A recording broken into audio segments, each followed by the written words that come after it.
रादाब फोसावनाय खुलुमबाय। फोसावनो लानाय गाहाय आरो गुबै रादाबफोरा जाबाय आसामनि तिनिसुकियायाव आलफाया गासै 7 सुबुंफोरखौ गावथारदों। दुलाराय बर' फरायसा आफाद एबसु एनडिएफबि पिजेएसिबिएम आरो सोमावसारग्रा जथाय आफादफोरनि सोमावसारनाया आरोबाव दिल्लीयाव जासिगोन। बिटिसिएल हाउस कमिटिनिफ्राय सरकारि स्किम्सनि सायाव नायबिजिरनाय हाबाफारिया सोलिगासिनो दं। गियान लैथोआव गियान लैथो सान फालिदों। दानिया फैदो बेखेवसारनाय रादाबाव।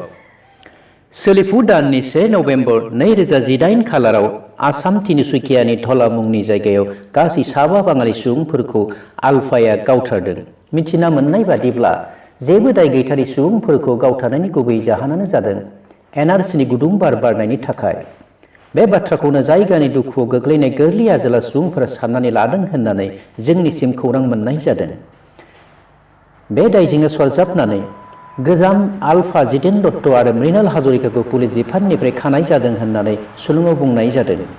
बे दायनि थाखाय दाय गोनां सुबुंफोरखौ रावखौबो एरैनो नागारनाय जानाय नङा होननानै आसामनि गिबि मन्त्रि सर्बानन्द सन'वालआ बिथाङा फोसावदों। बेराफारसेथिं बे जाथायनि थाखाय दुलाराय बर' फरायसा आफादनिफ्राय सरकारखौनो दायनिगिरि होननानै बुंथिनाय खौरांनिफ्राय मिथिनो हानाय जादों। आरो सरकारा एनआरसिखौ लानानै दाबो रोखा मोनसे खान्थि गैयैनि थाखायनो बेबादि जाथाया जानो मोन्दों होननानै सुलुङाव बुंनाय जादों। बेराफारसेथिं एबसुनि दैदेननायाव एनडिएफबि पिजेएसिबिएम आरो बड'लेण्डनि थाखाय सोमावसारग्रा जथाय आफादफोरनि सोमावसारनाया आरोबाव दिल्लीयाव जाफिनबावसिगोन होननानै फोसावनाय हाबाफारिनि थाखाय जोबोर साखाफारा जानायखौ बर'फोरनि गामियाव नुनो मोननाय जादों। बड'लेण्ड टेरिटरियेल काउन्सिलनि बिटिसिएल हाउस कमिटिनिफ्राय मावनाय स्किम्सनि सायाव नायबिजिरनाय हाबाफारिया सोलिगासिनो दं। बे हाबाफारिया उदालगुरि जिल्लानि सिङाव समाजारि अनसाय बिफान, दारिमिनारि बिफान आरो हाग्रा बिफानाव नायदिंनायजों लोगोसे नायबिजिरनाय खामानिया 30 आरो 31 खालाराव मोजाङै मोजां जानानै थाङो।